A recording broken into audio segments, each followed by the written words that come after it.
Joining me in my kitchen. Thanks for having me. Hey, the first time I watched you cook, I have to say it was a little bit of a revelation because I've never seen a chef so calm and also dealing with all your ingredients just in such a gentle way. There's so many ingredients to use in Thai cookery, so we have to, I just like to be organised and have everything in front of me, so it's all about pre-preparation. Putting it all together is actually quite easy. So what are you cooking for us today? We're starting with a sour orange curry, which is a stock-based curry. Oh, beautiful. Sour orange curry, obviously, the sour comes from tamarind.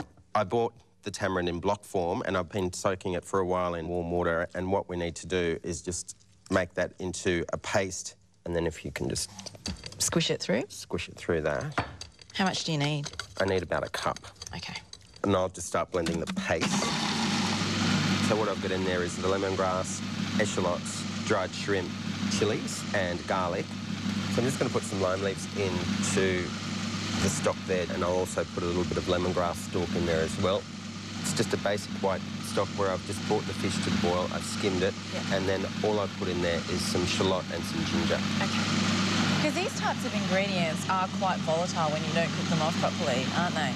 In Thailand, they say you always know that the curry's cooked out enough because there's a thin layer of oil on the top. Because it separates. Yeah. Yeah. That's enough of that.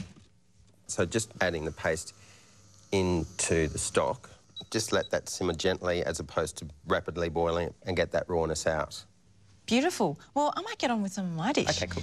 Today, I'm going to be cooking kueh kochi, which is a Malaysian dessert. I have to be completely honest, I've made this dish my whole life with tinned coconut cream. And after meeting David, I'm sort of like trying to be a good girl. So I'm going to do the whole thing again of using a fresh coconut. And in Malaysia, I learned how to crack one of these, and it's really easy. And you just keep going. Okay, so it's starting to crack now. Yay. And the water's all come out. So we've got this little device that we're going to extract the coconut meat with, and then you just wind it around, and that's how you extract the coconut flesh. So that's just for you to see, but I've actually pre-prepared a whole stack of it here. And it's not that hard to make. It's not, and the flavour is just unbelievable. Like, it's just far superior to the stuff that you get in the tin. And what I'm going to do is actually pour some warm water. And we let that sit for about half an hour. And we're just going to run it through a muslin, or you can use a chinois, can't you, if you want. The general idea is you just put... Is squeezing that as hard as you can. And then just squeezing it as hard as you can. So after you've extracted the liquid from the flesh, you need to let it sit. Now, this one has been sitting for about half an hour, and you can see the cream has separated from the milk. And what we want to do is skim this cream off. So you can see how thick it is. Yeah. It's really glossy and really oily. Which is great. Yeah. So I'm going to go back to finishing this curry. So it's been simmering on the stovetop here for about 5-10 minutes now, and that really pungent garlic and eschalot smell has gone. So it's sort of balanced out. Yep. And now I just want to bring it back up to a boil and then add some fish sauce for saltiness. That's quite a bit. And also, I'm going to add tamarind. Yep. Oh, that smells beautiful. And you can definitely see it's thickening up already. So the vegetables in this particular curry, I'm going to put in just a little bit of normal cabbage, or you can use Chinese cabbage if you wish to. Yep. And I've got some beautiful eggplants. Aren't they gorgeous? I got these at the market yesterday, and they're very beautiful. Can I try one? Yeah. And again, it's got a lovely crisp flavour. That's quite sweet. Yeah. They're really sweet. Some baby corn and some tomato, again, just for sourness. And then we're also going to shred some betel leaves. Betel leaves, through there as well. So we'll add all those into the curry as soon as I'm happy with the seasoning, and also 2 snake beans. Now, I just want to taste this. Let's taste for balance of flavour. Can I taste? Yeah. Now, there's obviously something missing in there. Oh, it's beautiful. Sugar. Yeah. And just regular sugar?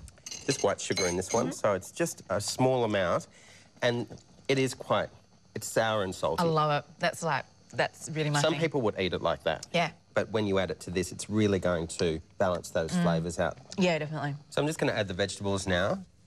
I'll just leave that at a low temperature for a moment because I still have to add the fish. Yeah. And I don't really want to overcook it. I just want to sort of still have it a little bit pink inside. We're using some salmon or some ocean trout. Yep. And then just letting that simmer for 2 or 3 minutes so the vegetables will still have a bit of crispness to them. Yeah. And the salmon will just be cooked through. So while that's cooking, I might just go back to my dessert. Yep. Now, you can use the coconut flesh that hasn't had the milk extracted from it, or you can actually just use the pulp. So about 2 cups of it. And I'm going to add some gula melaka. I'm just going to heat that up. Is that a Malaysian sugar? Yeah. Yeah. So it's like a dark palm sugar from Malacca. You really just want the palm sugar to melt. So this is actually for the stuffing. Okay, for the glutinous rice flour, yeah, stuffing.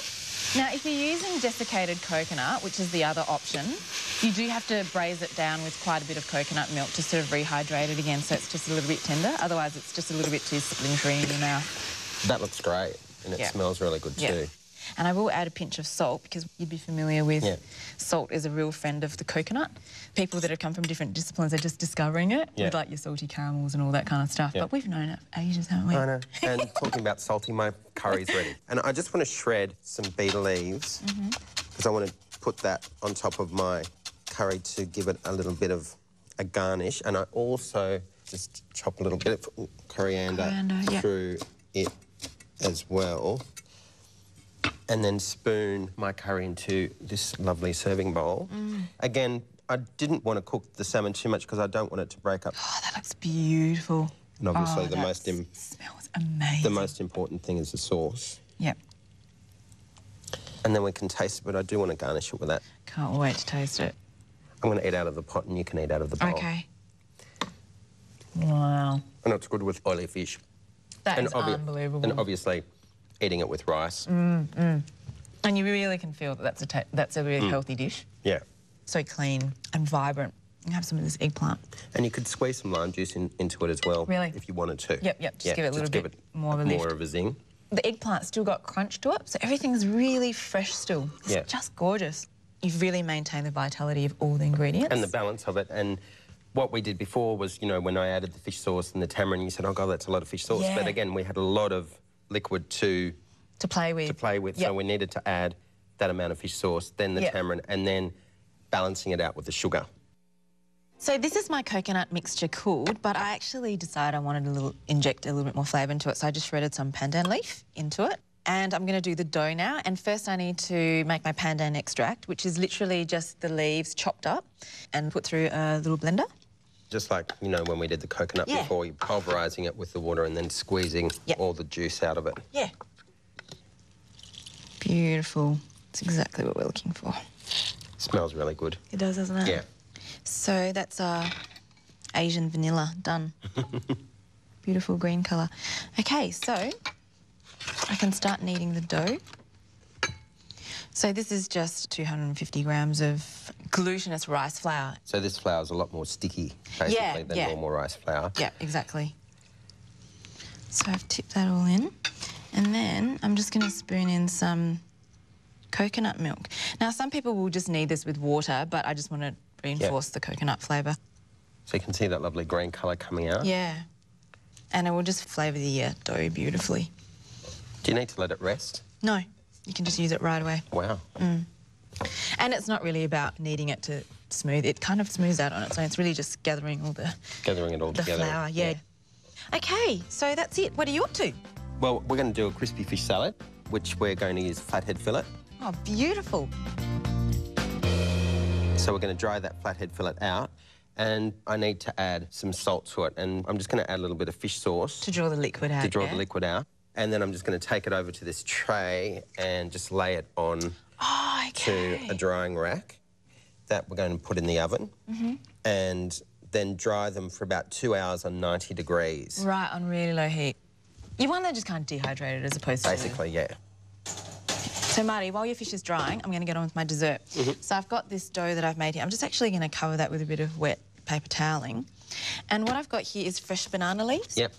And if you've got a gas stove, Just temper the leaf over a flame, and that will make it malleable. Because if you try and use it now, it's very brittle and it'll just split. You can just see on these as well, without, so you can just see that they're going to break. I'm just going to... And you'll actually see the leaf change colour. And then put a little bit of oil on there to stop the clay from sticking. So we just grab a little piece of the dough. So you make a little cup? Yeah, make a little cup. That's actually fine there. And then we stuff it. With the coconut and sugar? Yep, gula melaka. And some people just actually make a bigger circle and then pinch it at the top. But I like to do this, which... Dumplings aren't my thing. I always mess them up. Really?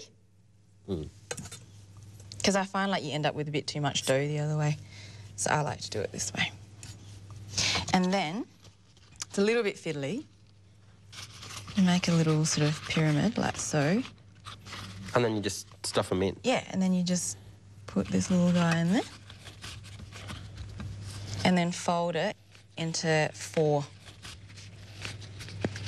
3, 4. See? Mine doesn't look like yours. It's fine, it's fine. We'll force it into one of these parcels and it'll look beautiful. And that's it. Well, mine doesn't look anything like yours. We'll fix it in a minute, it's fine. You can fix that, and I'm going to get on with what I was doing. Yep. And then get my fish out of the oven. So that's what we're looking for. It's nice and dry. So the next process is pulverising it into a powder. It's so interesting, the texture. Yeah. The other ingredient that I want to add to this is a little bit of smoked river trout or smoked rainbow trout. And what's that doing? Just so that's going to give a little bit of smokiness to it. Yep. So just be careful that there's no bones in there. And then just adding about 50 grams, just a small amount. And then just blending it into a powder. Wow. So you can see that it's getting into a nice powdery shape. It really looks like breadcrumbs. Yeah. And then while that's blending, we can actually get some of the salad ingredients together as well. Just turn that off. Yep. So this is a lovely thing that a lot of people might not know about. It's obviously part of the grapefruit family, yeah? It is a citrus fruit. So what you do is just take the ends off. And it's got a really thick pith. Yeah, it's got a very thick pith, and just slit it in there. You don't want to cut it in half because you don't want to disturb all those lovely little juice molecules, otherwise you'll break them all up. And the beauty of a pomelo is that you can break them into small little pieces. Yeah, yeah. And then they burst in your mouth. And that's what we're looking for in this salad. Beautiful. And then slit a little bit in the middle and open it up. And it's just a great sort of moisture addition to our crispy fish salad. Another textural element, which is really interesting, Thai food's all about textures. Yeah.